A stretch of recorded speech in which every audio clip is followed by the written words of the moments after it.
Welcome to the Great Basin Prescribed Fire and Smoke Transport Briefing for Friday, April 19th. Over the last 1 to 2 weeks, we've seen drier conditions, especially this last week, across the Great Basin with just some lighter precipitation. But over the last 2 weeks, any above normal precipitation has mainly been confined to western and northwest Nevada, up into Idaho, and again, this was generally more than 7 to 9 days ago. Otherwise, well below normal conditions exist. Our last snowfall over the last 72 hours has mainly been pushed further north into the Rockies, but some light snowfall into parts of northwest Wyoming and central Idaho.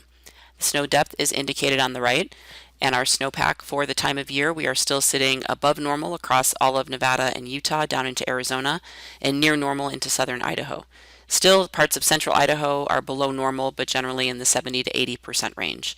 The snowpack will gradually melt over the next week with the warmer temperatures, and again, we aren't looking at any rapid snowmelt as we will see a return of cooler and wetter conditions going into later next week. As we move into later today, there are some clouds moving across the central areas of the Great Basin with the ridge just off the west coast. Again, mostly clouds. There will be a few very light showers embedded in the clouds, but for the most part, just some cloudy conditions over the central areas of the Great Basin. Otherwise, dispersion will remain generally poor over northern areas of the Great Basin with lighter winds and better dispersion over southern and eastern Utah. Transport winds, again, light across the Great Basin. The only exception is just some light to moderate winds over southern Utah. Otherwise, mixing heights will remain high. Temperatures will continue to rise today through the weekend. We will see temperatures 10 to 15 degrees above normal at times. Today, highs will reach the 50s and 60s in the north and the 70s to 80s over western and southern areas. Relative humidity will remain below 15% in the far south and generally 15 to 25% elsewhere across the basin. As we move into tomorrow, this area of cloud cover shifts further east into the Rockies, so we'll see more sunny skies and warming temperatures across the Great Basin under the ridge. We will see some breezy westerly winds, so we will see dispersion improve a little bit across Nevada and Utah. But again, these winds won't be very strong, generally in the 15 to 20 mile per hour range, especially in the higher elevations. Mixing heights will remain high. Temperatures continue to climb. We will see temperatures now hit the 60s and 70s in the north and lower elevations, and upper 70s over western areas of the basin, and near 90 degrees down south.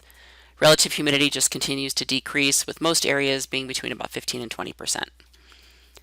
As we move into Sunday, very similar conditions, warm, dry conditions with sunny skies, a poor dispersion in the west, but otherwise a good dispersion over the rest of the basin. Winds will be picking up over Idaho, so we will see gusts in the 30 to 40 mile per hour range, especially across the Snake River Plain into eastern Idaho and western Wyoming. Otherwise, light to moderate winds across the region. Mixing heights will start to decrease across Idaho and western Nevada out ahead of the storm systems that are coming for next week or Sunday into next week, and otherwise will remain high further east.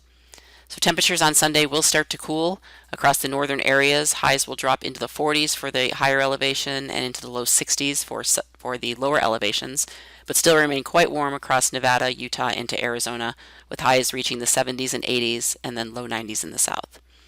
Relative humidity will still remain low across much of Nevada and Utah, and generally between about 12 and 15%, except for the higher elevations, and then we will see an increase in relative humidity up into Idaho as the storm system moves in.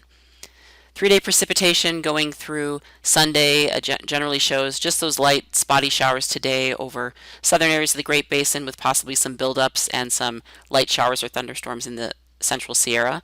Also over central Idaho, we may see a few light showers, but for the most part, a very minimal precipitation across the Great Basin through Sunday.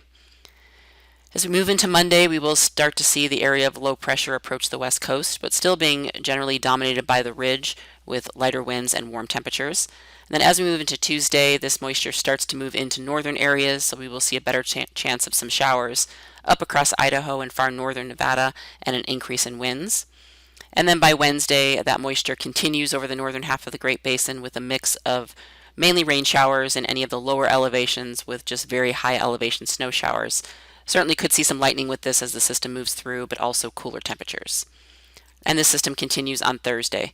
Later next week into the weekend is where we'll likely see at least a little bit of a stronger system, so a better chance of showers and thunderstorms and colder temperatures, so a little bit more snow in the mid and higher elevations going into next weekend.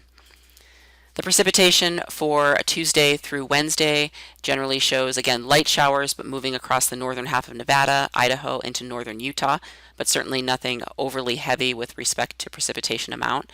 But it's really later in the week is that we see that increase in precipitation, especially over the northern half of Nevada, northern and western Utah, and then up into central and eastern Idaho and Wyoming. Then the 7-day total precipitation, obviously some drier spots being the Snake River Plain, southern Nevada, and southern and eastern Utah, which may see very little, if any, precipitation. The 8 to 14-day outlook, taking us through the end of April into the first couple of days of May, show cooler temperatures and wetter conditions overall for the western U.S. So again, we will see that change from these very warm and dry conditions to back to that stormy, cooler temperatures, some gustier winds, and precipitation. That concludes our webcast for today. Check back on Monday for the latest updates.